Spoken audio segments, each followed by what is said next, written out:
സ്നേഹപൂർവ്വം ഷമ സീരിയലിൻ്റെ coming soon എപ്പിസോഡിൻ്റെ promo റിവ്യൂയിലേക്ക് എല്ലാവർക്കും സ്വാഗതം.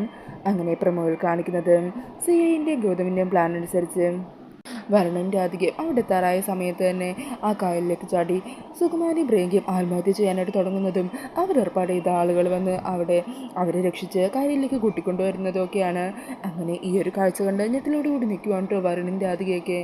അന്നേരം അവരങ്ങോട്ട് ചെല്ലുന്നതും മുത്തശ്ശൻ പ്രിയങ്കേനെ പിടിച്ച് ആകെ പ്രശ്നം ഉണ്ടാക്കണേ, ഞങ്ങളവിടെ നിന്ന് ഇറക്കി വിട്ട കാരണം ഞങ്ങൾക്കിനി പോകാനൊരു സ്ഥലമില്ല, എല്ലാത്തിനും കാരണം നിങ്ങളാണ് എന്നൊക്കെ പറഞ്ഞ് അവരുടെ മേലിൽ കുറ്റം ചേരാൻ ശ്രമിക്കുവാണ്.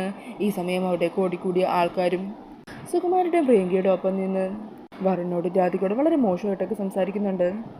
അങ്ങനെ എല്ലാവർക്കും മുമ്പിൽ നാണം കെട്ടി നിൽക്കുവാണ് കേട്ടോ വരുണൻ രാധികയും. പിന്നീട് വരുണൻ രാധികയും തിരിച്ച് കാറിൽ പൊയ്ക്കൊണ്ടിരിക്കുന്നതാണ് കാണിക്കുന്നത്. ഈ സമയം പ്ലാനൊക്കെ വിജയിച്ചതിൻ്റെ സന്തോഷത്തിൽ ചിരിച്ചുകൊണ്ട് നിൽക്കുവാണ് സുകുമാരിയും പ്രിയങ്കയൊക്കെ. അന്നേരം ഗൗതമും ശ്രേയയും പറയുവാണ്, എന്നാണെങ്കിൽ ഇനി നിങ്ങൾ തൽക്കാലം നിങ്ങളുടെ വീട്ടിലേക്ക് തന്നെ പൊക്കോ, ബാക്കി കാര്യങ്ങളൊക്കെ നാളെ നോക്കാം. ഇതിൻ്റെ ബാക്കി പണി അവർക്ക് നാളെയാണ് കൊടുക്കാൻ പോകുന്നത്. പിന്നീട് കാറിൽ പൊയ്ക്കൊണ്ടിരിക്കുന്ന രാധികനെ വരുണ്ണായിട്ട് കാണിക്കുന്നത്. ഈ സമയം രാധിക ഫോണിൽ ദേവനോട് സംസാരിച്ചുകൊണ്ടിരിക്കുമായിരിക്കും. അങ്ങനെ അവിടെ വെച്ച് അവരെ കണ്ട കാര്യവും നടന്ന കാര്യങ്ങളെല്ലാം രാധിക പറയുവാണ്. അച്ഛ, അവർ വീണ്ടും അടങ്ങിയിട്ടില്ല, എന്നെയും വരുണിനെയും ഞങ്ങളുടെ കുടുംബത്തെ നാണം കെടുത്താൻ തന്നെയാണ് ശ്രമിച്ചുകൊണ്ടിരിക്കുന്നത്. ഇനി വഴിതെറ്റിയങ്ങാനും അവർ ആറ്റുവാശ്ശേരിയിലേക്ക് എത്തിക്കഴിഞ്ഞാലുണ്ടല്ലോ, അവരെ ഒരു കാരണവശാലും അച്ഛൻ കണിമംഗലത്തേക്ക് പറഞ്ഞു വിടരുത്.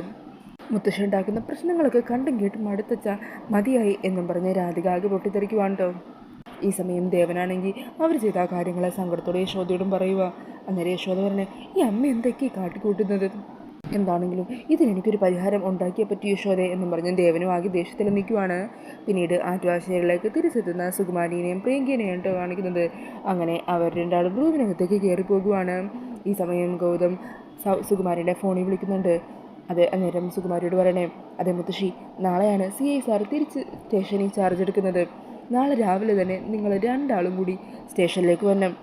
കണിമംഗലത്തിനെതിരെ പരാതി കൊടുക്കണം. പിന്നെ വേണ്ട കാര്യങ്ങളെല്ലാം CI സാർ നോക്കിക്കോളും. പ്രിയങ്കയും വരുണും തമ്മിലുള്ള മാരേജ് സർട്ടിഫിക്കറ്റൊക്കെ വെച്ച് നമ്മൾ വരുണിനെയും കുടുംബത്തെയും കൂട്ടും. പിന്നെ അവന് പ്രിയങ്കയെ സ്വീകരിക്കാതിരിക്കാൻ പറ്റില്ല. അങ്ങനെ അതൊക്കെ കേട്ട് സന്തോഷിച്ച് നിൽക്കുവാണ്ടോ പ്രിയങ്കയും സുകുമാരി അമ്മയൊക്കെ. ഇതേ സമയമാണെങ്കിൽ അവരുടെ റൂമുണ്ടല്ലോ, ദേവൻ പുറത്തു നിന്ന് അങ്ങ് പൂട്ടിയിടുവാണ്. എന്ത് പ്രശ്നം ഉണ്ടായാലും തൽക്കാലം മുറി തുറക്കണ്ടേ യശോദേ എന്ന് ദേവൻ പറയുവാണ്. ഈ സമയം റൂം പൂട്ടിയിട്ട് അറിഞ്ഞ് മുത്തശ്ശി പ്രശ്നം ഉണ്ടാക്കുക. വാതിൽ തുറക്ക് യശോദേ, വാതിൽ തുറക്കാൻ. അന്നേരം പ്രിയങ്കയും ടെൻഷനാകുക. ഇനി എന്ത് ചെയ്യും മുത്തശ്ശി, അച്ഛൻ നമ്മളെ പൂട്ടിക്കളഞ്ഞല്ലോ അങ്ങനെ പറഞ്ഞ ടെൻഷനോട് കൂടി നിൽക്കുന്ന അവരെയാണ് കേട്ടോ പ്രൊമോയിൽ കാണിക്കുന്നത്. അപ്പോൾ ഈ ഒരു പ്രൊമോ റിവ്യൂ ഇഷ്ടമായിട്ടുണ്ടെങ്കിൽ മറക്കാതെ വീഡിയോ ഒന്ന് ലൈക്ക് ചെയ്യണേ. ഇതുപോലുള്ള കൂടുതൽ റിവ്യൂസിനായിട്ട് ഈ ചാനൽ ഒന്ന് സബ്സ്ക്രൈബ് ചെയ്തും കൂടി സപ്പോർട്ട് ചെയ്യണേ. താങ്ക്